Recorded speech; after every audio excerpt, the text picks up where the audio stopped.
The following is a Hoop Ball presentation. What's up, everybody? I'm Najee Adams. And I'm Hunter Jacobs. And you're listening to the Hoop Ball Nets podcast.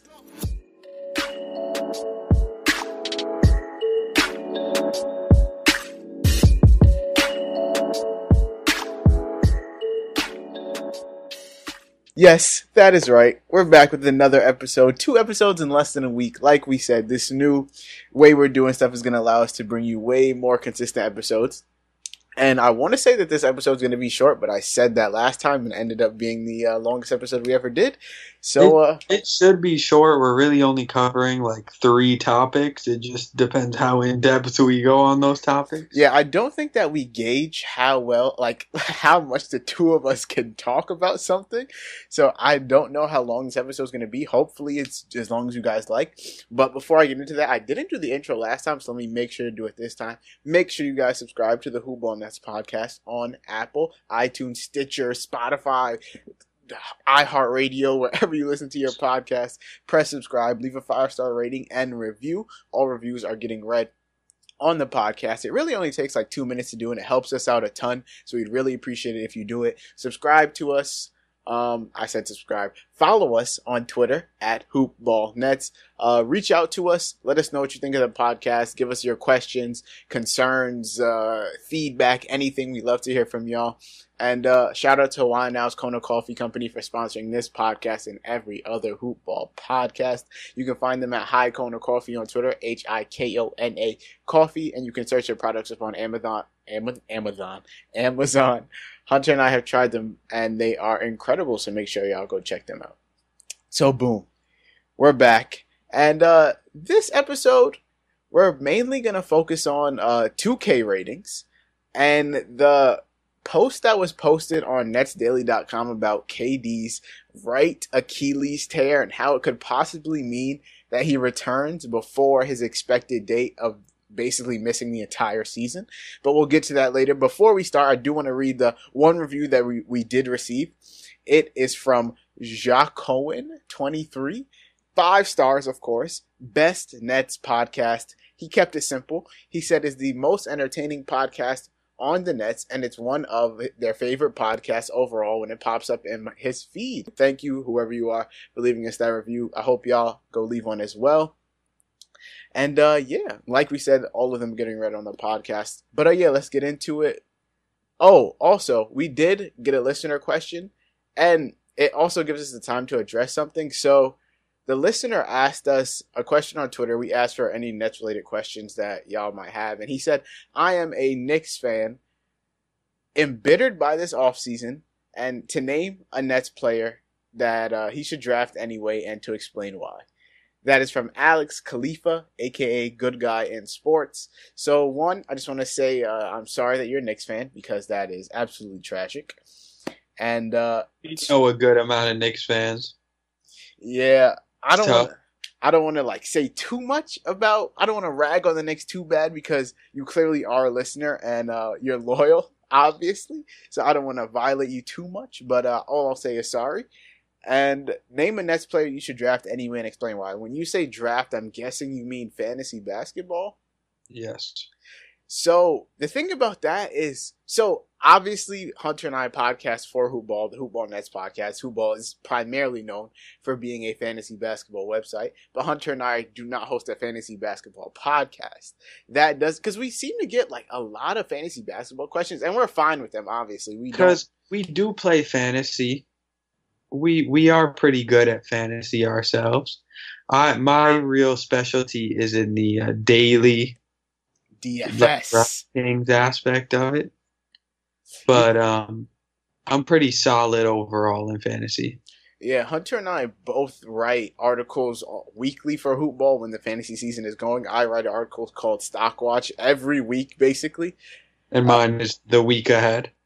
So we know, I don't want to brag, but, we know what we're talking about. So when it comes to a Nets player you should draft and explain why. So we have 3, I guess. We have a consent. We have one no-brainer and then one that we're split on. So the one no-brainer would be Jared Allen from us. It's it's regardless of whether he's starting or coming off the bench, because regardless, he'll see no less than 25 minutes per game. And he averaged 26.2 last year and finished as the 82nd ranked fantasy player on a per game basis. Regardless, he will be a middle round value at the very least. So if you want a secure center who will give you field goal percentage, blocks, even solid free throw numbers, and almost a double-double every night, and he doesn't turn the ball over if you're a 9-cat, it's pretty easy to say that he would be another solid pick. And the thing that I like to look for with my fantasy players is someone with a decently high floor. And I feel like Jared Allen provides that. He, like I said before, finishes the 82nd ranked fantasy player on a per game basis in 26.2 minutes per game. And even if that goes down, his efficiency will probably go up. He only shot 59% from the field last season. And I feel like you might be able to get him at a steal because he had a lot of hype surrounding him last offseason, and he didn't quite live up to that hype. And with the incoming DeAndre Jordan, people might be laying off Jared Allen quite a bit. So you might be able to steal him. And I feel like he provides a pretty high floor where his ceiling is obviously through the roof. Let's say if DeAndre was to go down or Jared Allen was to get somewhere around 32 minutes per game, he could obviously be somewhere in between a top 75 and top 50 fantasy player easily. And so yeah, we honestly believe you should draft Jared Allen, clearly. And next, I believe that Karis LeVert, even though it might be a no-brainer, should also be someone you're targeting in your drafts as long as you're not overvaluing him and picking him too high. I personally, it's not that I don't agree. I love Karis LeVert as a player. I just don't know that he will translate as well to fantasy as Najee is projecting. What makes you think that? I just don't think his efficiency numbers overall. He's not the best free throw shooter. He never shoots well from the field, really. He doesn't put up defensive stats. He's not a great three-point shooter. He does make threes, but he's not a great three-point shooter. It's just, especially an 8-cat, because turnovers were a specialty of his, actually. If it's 8-cat, it's just, the scoring doesn't carry it enough to warrant saying that he would be a top 100 player. I think he'll improve from where he finished last season, definitely. But I think he'll be a late round value or near top 100, but I don't think it's so clear that he is worth picking. See, for me, I want to say that I believe Karis is a lock for a top 100. And hear me out, because last year he was the 177th ranked player on a per game basis. He only played in 40 games and averaged 26.6 minutes in those games, 13.7, 3.8 rebounds, 3.9 assists. Cool. As we saw, he got better throughout the season, and in the playoffs, he was the Nets' leading scorer. Now, with D'Lo gone, Kyrie is not the facilitator that D'Angelo Russell is, so I feel like the assists for Karis will rise because he'll be asked to take on a larger role in the offense, not only scoring, but assisting to his teammates as well, which could raise his numbers to somewhere like 19 points per game and 6 assists, to go along with maybe 4 or 5 rebounds, a steal a game, 43% shooting, and I think that would make him a lock for a top 100 finish. The only thing is, I feel like the hype around Karis is going to be through the roof this offseason, and where I would be cool taking him in maybe the 7th or 8th round, I believe right now that there's no way he drops past 5 or 6, and I wouldn't be comfortable taking him there. But if you can get Karis in 7 or 8, I believe you take him. And this is way, way, way early predictions, but Hunter, who did you say you wanted for your fantasy player? I believe due to the security of his role as the 6th man and the similarity to minutes and volume he will have to last season, I believe Spencer Dinwiddie will be at the very least top 150 with potential for top 100.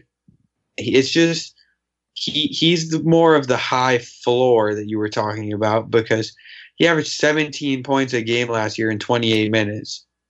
and he shot the ball pretty well. I mean, 44% is all right. He shoots free throws well. He doesn't turn the ball over too much. Although he doesn't put up defensive stats, he's a great shooter, great passer. His scoring is one of the best on the team. He's a better scorer than Karras to me.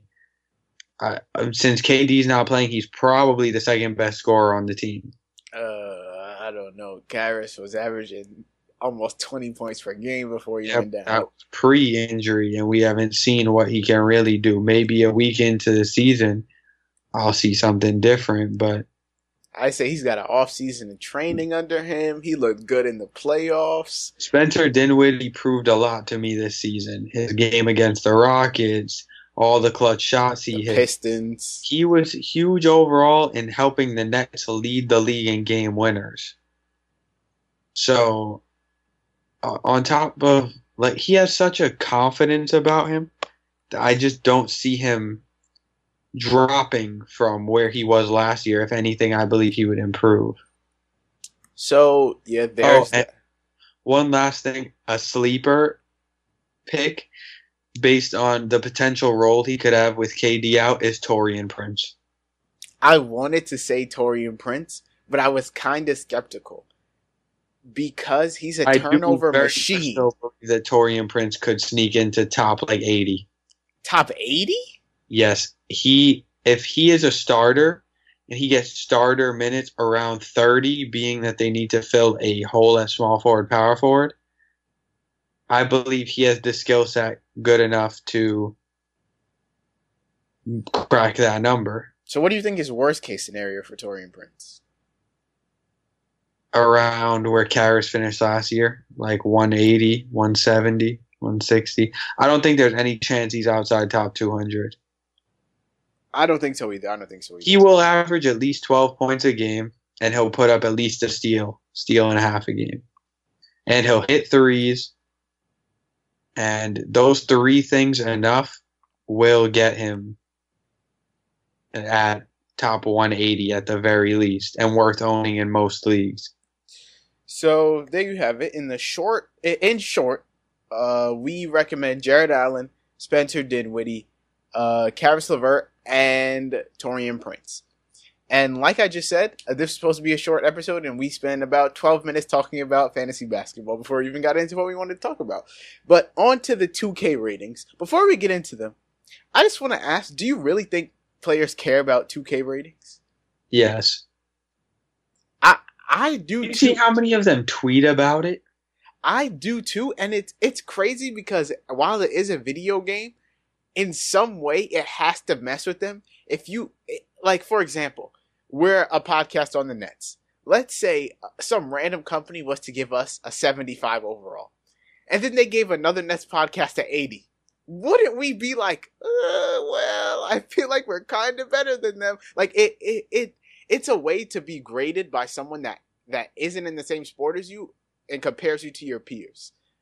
So I feel like that's why it's important for them. And the Nets themselves, so far, Kyrie and KD are the only two Nets that have 2K ratings, because 2K dropped like their top 4 duos in 2K, with the Lakers and the Clippers being the number 2 duos and the Nets being third, because KD's a 96 and Kyrie's a 91. And those are literally the only two Nets that have 2K ratings. So what me and Hunter are about to attempt to do is basically predict or give our 2K ratings for what we think each player is going to have. So there's really going to be 3 things that go into these ratings. Number 1, so I have 2K pulled up on my TV currently, and we're basically going to go from what their rating was at the end of last season. That's number 1. Number 2 is how they've obviously improved throughout the offseason, throughout the playoffs, and how we think that the next step we think they're going to take next season. And then 3, we have all the players that have already been confirmed, their ratings. So we're going to compare them to that based on skill level and stuff like that. So getting into number 1, we're going to start with, we might as well just start with Caris LeVert. So Caris, at the end of last season, ended at a 79 overall. And I want to say I'm going to give Karras an 81 overall because when I look at somebody like Jamal Murray, he's been confirmed to be an 84. And I don't... See, I believe personally that he'll be an 80 based on what I see the baseline for an 80 is right now. Derrick Rose is the only confirmed 80 right now in the game. And Derrick Rose last year averaged 18 points on pretty decent shooting numbers and all right stats. And then at 81, you have Ibaka and Zion Williamson. Zion's just... Zion. He'll probably go Zion is just Zion. But the people right below that level are Lonzo, Gary Harris, and Bam Adebayo. But then you move up to 82 and it's Jaren Jackson. I think LeVert just slots right next to Derrick Rose at 80. Flat 80. I would give him an 81. No higher than an 84, but no lower than an 80. Somewhere in that range, if I had to pick a number, I would say 81 for Karras. Yes, mine is 80. On to the next player we're going to have to go with, and it's going to be, let's see, Spencer Dinwiddie. We can go with Dinwiddie. Dinwiddie's rating at the end of 2K19 was an 82. So, looking at 82s, the only two 82s right now are Jaren Jackson and Marc Gasol. Do you think Dinwiddie is as good as Jackson and Marc Gasol? I believe he will be an 81. You think he's going to go down? Yes. They don't typically start people off as high as they ended the previous year unless it's younger players because they end them off at higher ratings typically unless the player really has a terrible season. And then they're going to go based off of the projection for the upcoming season.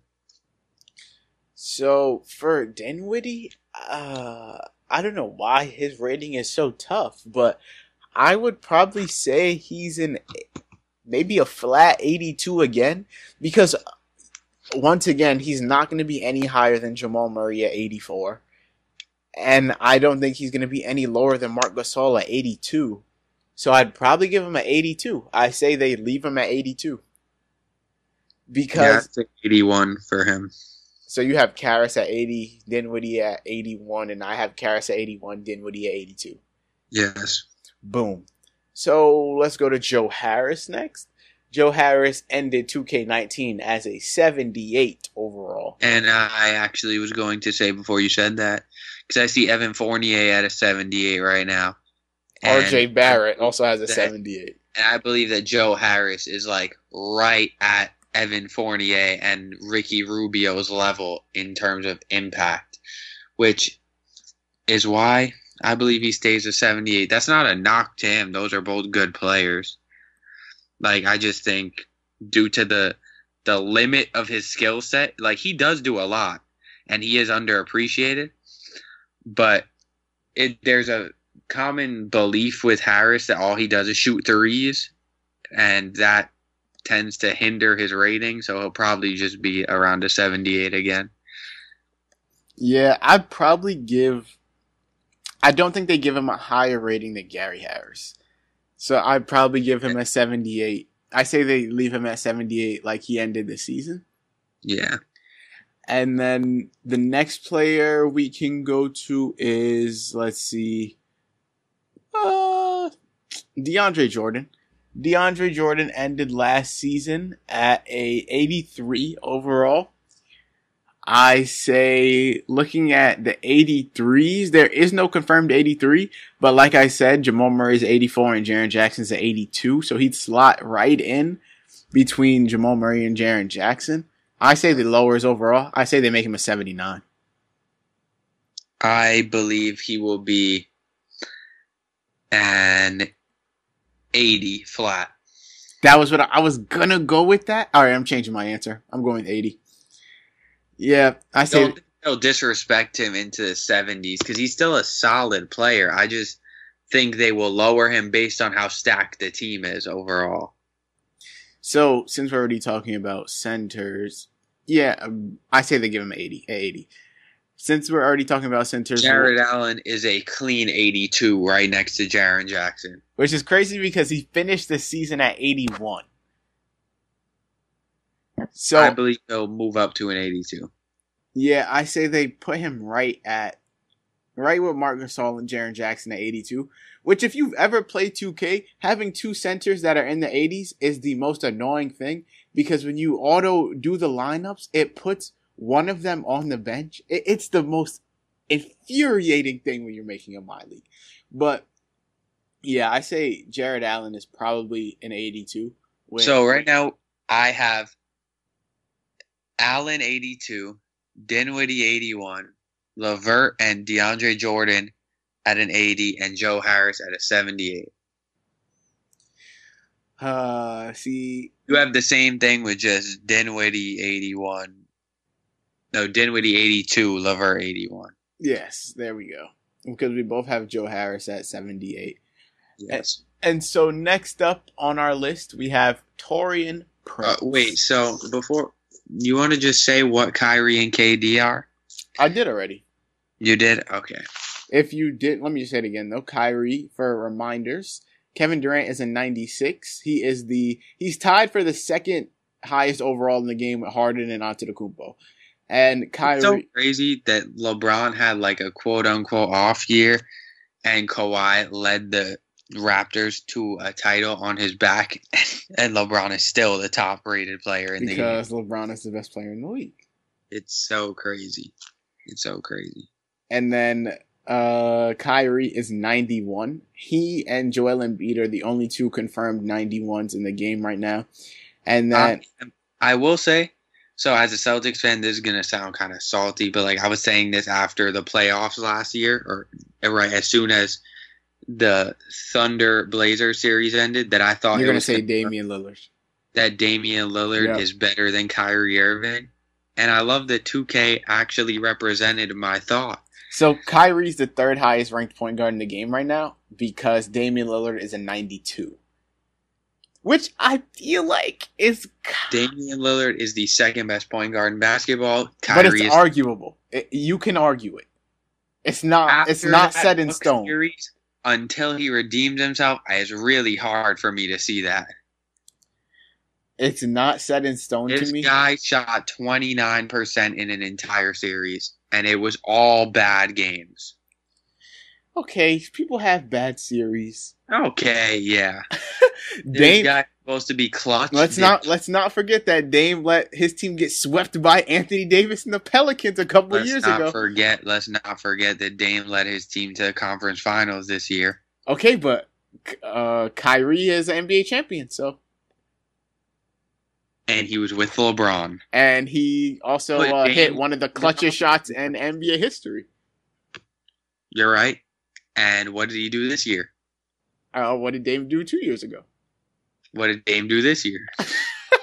Have this talk all day.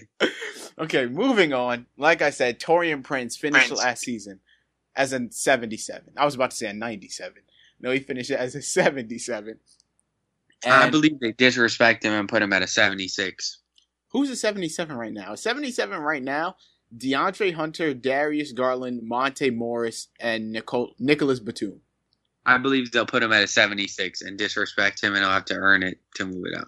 I don't think there's no shot they put him on the same level as Willie Hernan Gomez. He didn't play a lot last year. Why are the whole Hernan Gomez brothers one of the two of the 50 players to have their overalls announced?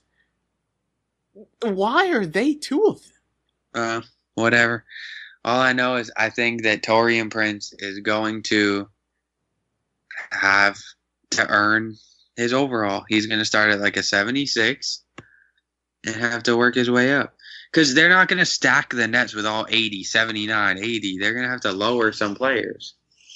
But, see, that's why I feel like the next couple of players we say are all going to be way lower. Because after Taurean Prince, it's people like Rodions Kurucs, Garrett Temple, Jana Musa, Theo Pinson. Yes, I get that. But I just feel like Prince is going to be like, I'll give him max a 79, minimum a 76. but I think he'll be at that 76. I say they give him a 78 and bump him 1 overall point from last season.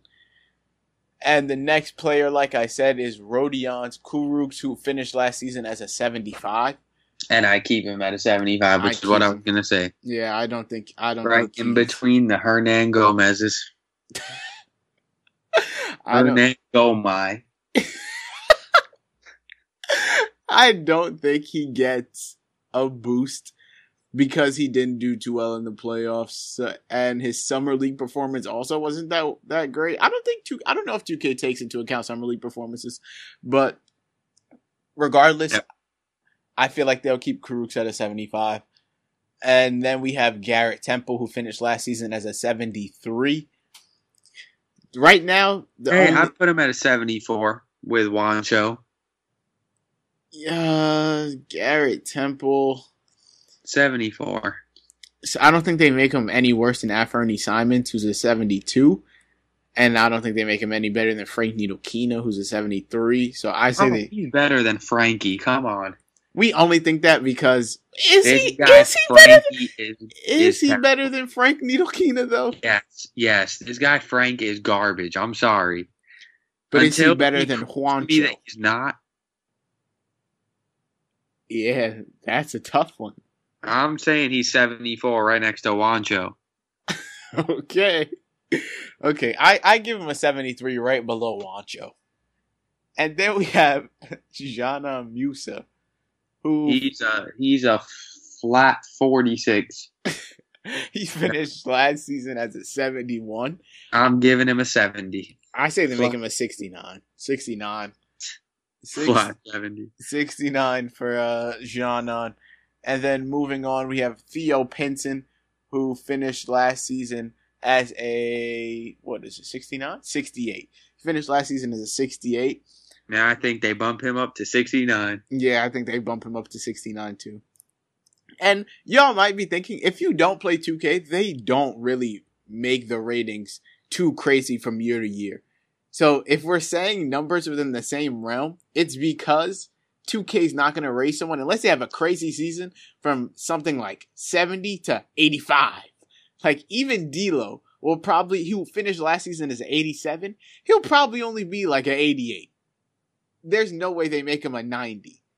So, but the year that they can really earn it is their rookie year. Like they start RJ Barrett at a 79. He has a great year. He'll be at an 86, 87 for next season, and then he'll have to gradually work his way up. Exactly. The rookie year is the way that you really burst onto the scene. So next, we've gone through all the major players, really. We can do Nicholas Claxton. You definitely forgot about David Nwaba. I was about to say him next. Jeez, let me get to it. Nicholas Claxton will be 65. 71 overall. 71? Yes. I don't know about that one. 65 seems a lot low. A lot low. Okay, yeah. I can see it. He was a borderline. Wait, he was a first round pick, right? Or did they pick him at the beginning of the second? But yeah, he was a second round pick for the Nets. Yeah, you convinced me. I'll go with the 70. I'll go with the 70. I'll go with the 70 flat. And then the next, we can go David Nwaba. So David Nwaba last year finished the season at 73. And I say he goes down to 72. I give him a 71. I feel like they started him at 71 this season. And then I say he ends the season somewhere around 75? No, 74. 74. I say he ends the season somewhere around 74. And they start him at 70, to be honest. The only real other person that we haven't gone over is Wilson Chandler. True. Wilson Chandler. So, Wilson Chandler, they ended him at a 74. I say he stays at a 74, goes no higher. I say he goes down to a 73 with the Frank Ntilikina, Troy Brown crew. Nah, I say they leave him at a 74 with my man Juancho. Yeah, I say 73 for Wilson. And that will do it outside of Dang Adele, who the Nets just recently signed, who finished last season as a 66, I say they don't raise him much, if at all. He stays at a 66. And Jalen Hands will probably start at like a 67 too, something like that. And then Henry Ellington finished last season as a 69. I say they keep him at a 69. Might lower him to a 68, to be completely honest, but I don't think he reaches that 70 threshold. And so, yeah, that is our ratings for the 2K20 Nets players next year. And they're going to start coming out, so when they do, we'll make sure to retweet them to see how correct we really were. I think we're going to hit on at least half. At least half of them. Because it's not that hard to predict if you know what they were last season. But yeah, I don't know. It might be tough because I don't know where their mind is at for guys like Jared Allen and DeAndre Jordan. True.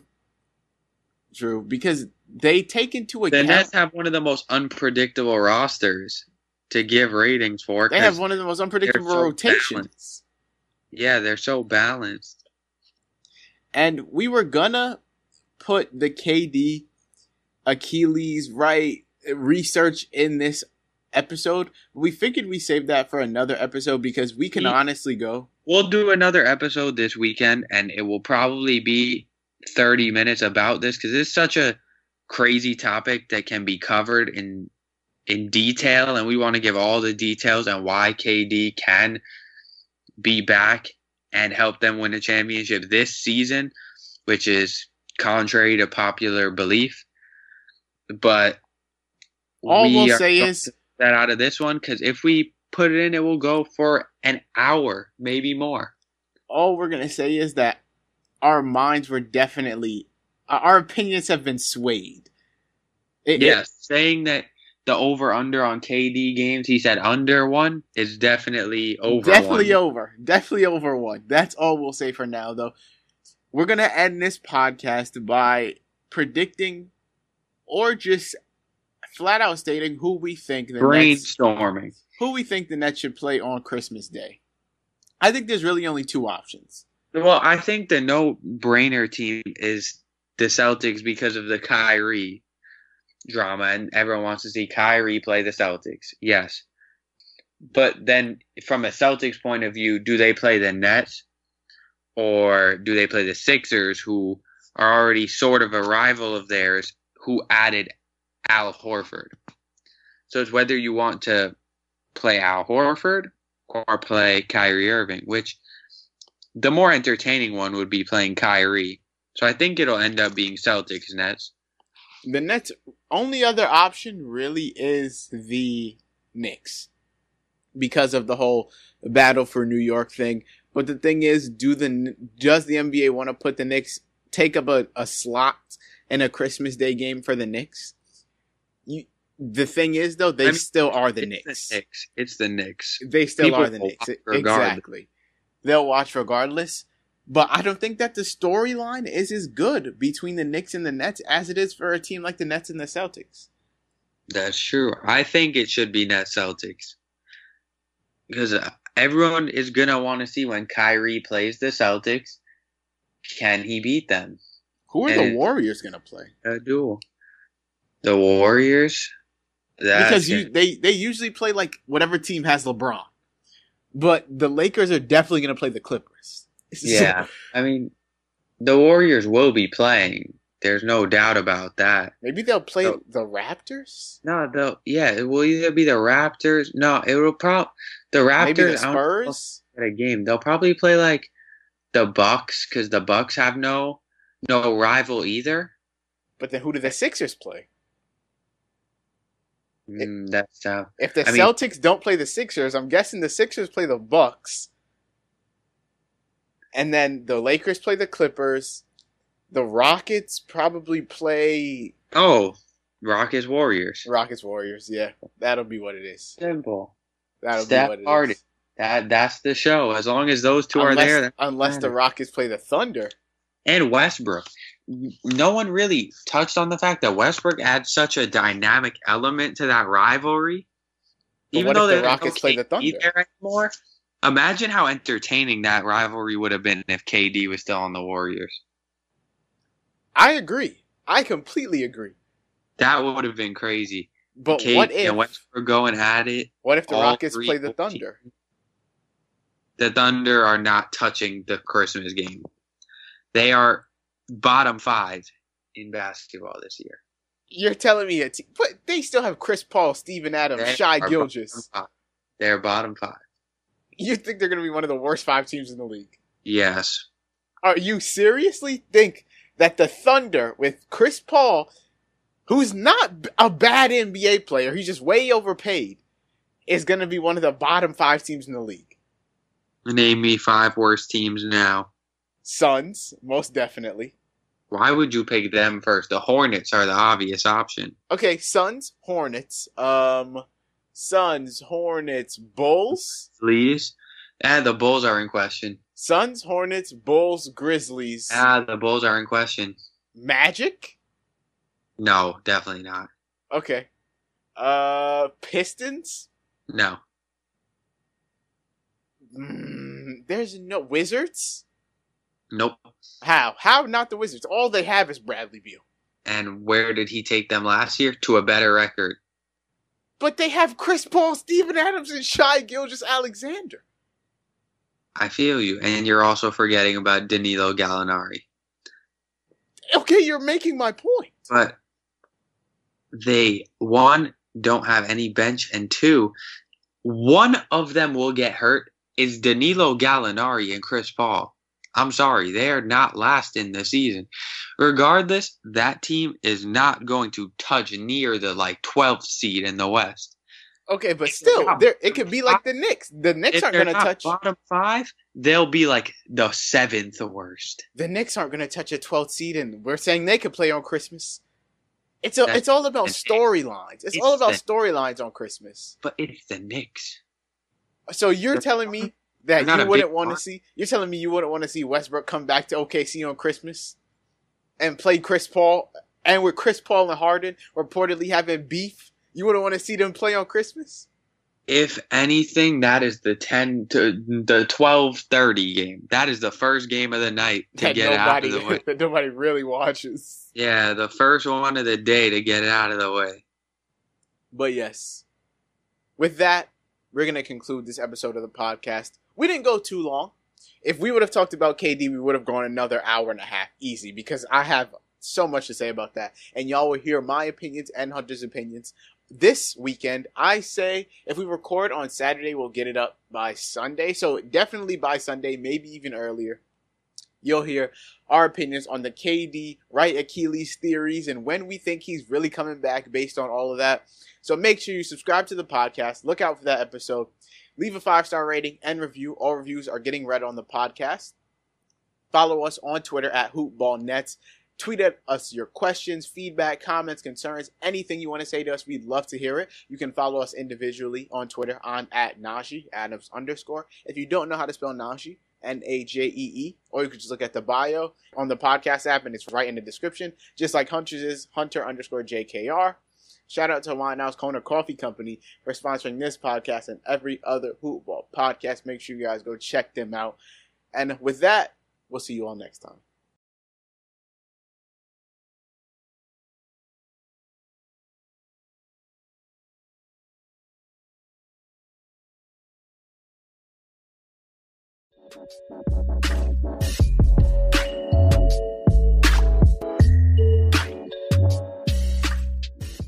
This has been a Hoop Ball presentation.